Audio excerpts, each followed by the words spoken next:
heading to the gym, and before I go, there's this conversation I want to have with you. I have been doing personal growth for the past 5 years and some change. My recollection is since 2020, and there's a few things I realized recently that have held me back from becoming who I meant to become when I started doing this self inner work, improving myself, becoming a better woman, becoming a better version of myself every day. And I want to hold your hand as you watch me when I tell you this. Once you start working on yourself to become a different version of yourself, it doesn't mean you're blaming your parents.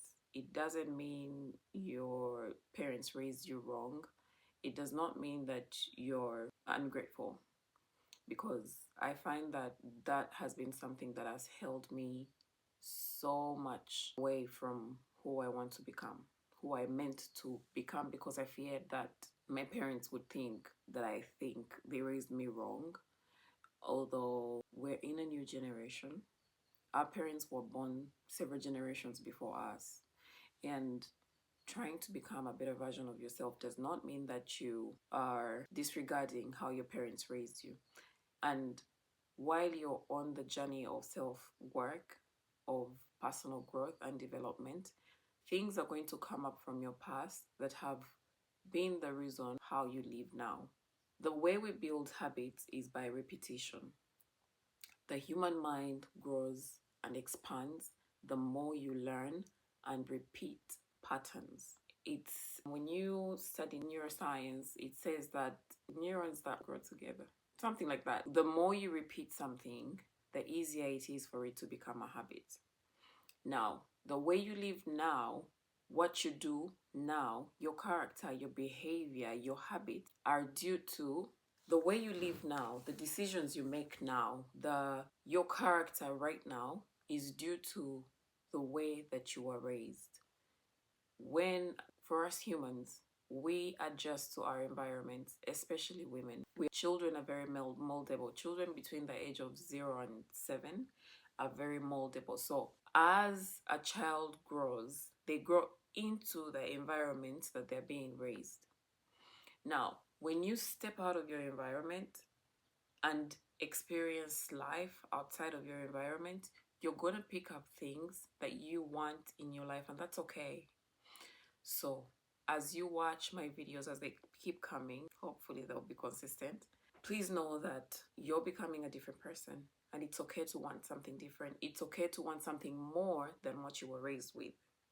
So for me, the fear of being misunderstood by my family, especially by my family, because I come from a very closely knit family, the fear of them misunderstanding me or seeing me as a different person or seeing me as someone that feels like I'm better than them, or keep in mind that you're becoming a better version of you. You are not in competition with anybody. And that brings me to my second point. As you watch videos, when you decide to go on a journey of self-growth, personal growth and development, you're watching various creators, you're reading different books. And for me, one of my obstacles has been, till very recently and very intentionally trying to not do this, it's been comparing myself to my mentors. As I have watched people online, as I have read books, I have taken online courses, I have found myself comparing myself to the people that I'm looking up to. It is okay to look up to the people, but remember, by the time you find someone, they've done that work to get to where they are for a couple of years. So what you're watching right now is someone's hard work for you don't know how long, and you expect to become that person in 1 week. And this is going to delay your progress so much because you're setting your standards way higher than they need to be. Yes, you can set your standards higher, but know that you're going to take baby steps to get there. And the person that you're looking at right now, they have taken baby steps to get to where they are, right? Now, for me, number 3 has been self-doubt, because I had the mentality that this is not going to work. I have seen my dwindle and lag because I start watching an online course that I purchased with my own hard earned money.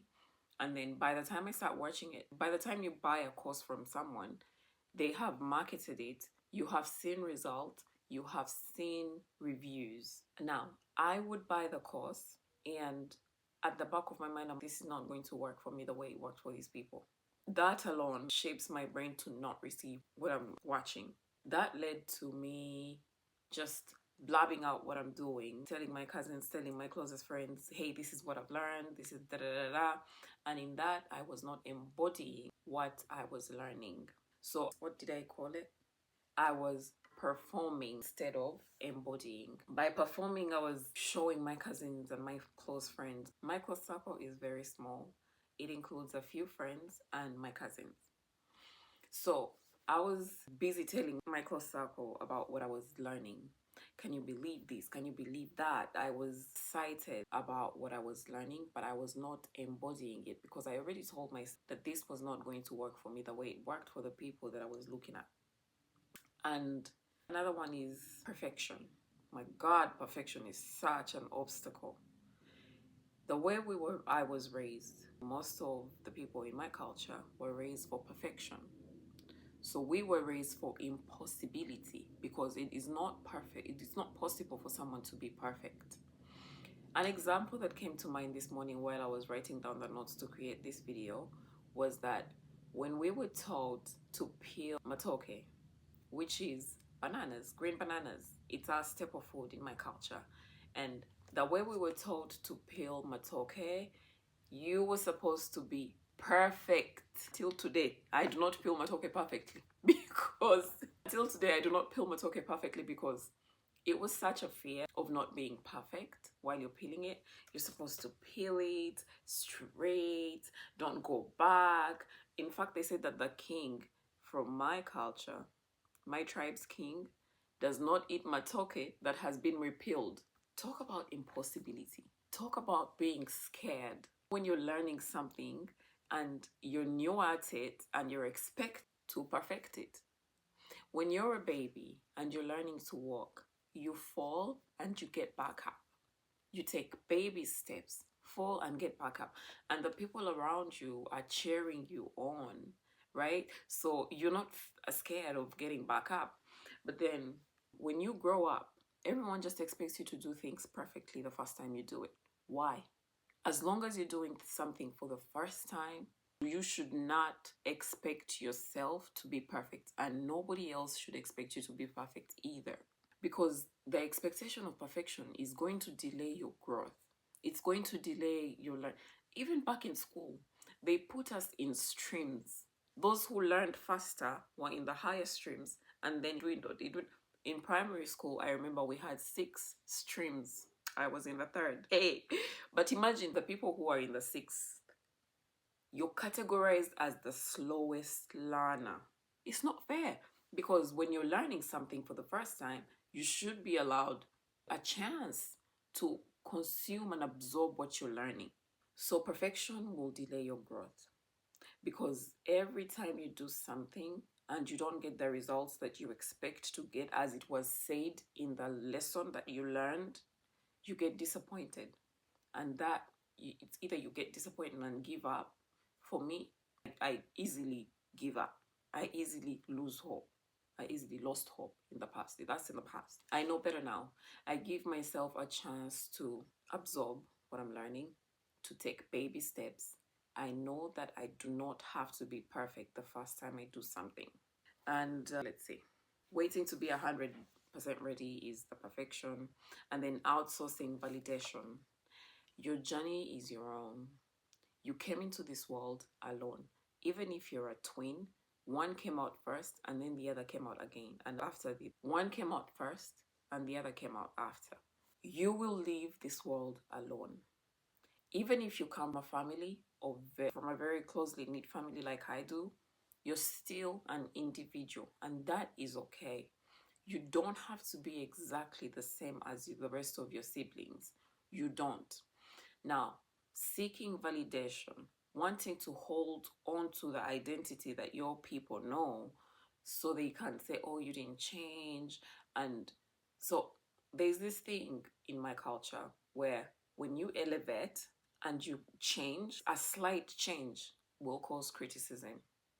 Now, the fear of that criticism is you seeking their validation to accept you as you've always been. And that leads to you holding on to the old identity that you're shedding. Believe it or not, you are becoming a different person as you do the work to become a better version of yourself. And becoming a better version of yourself requires you to drop your old identity. The person that they know is going to be gone.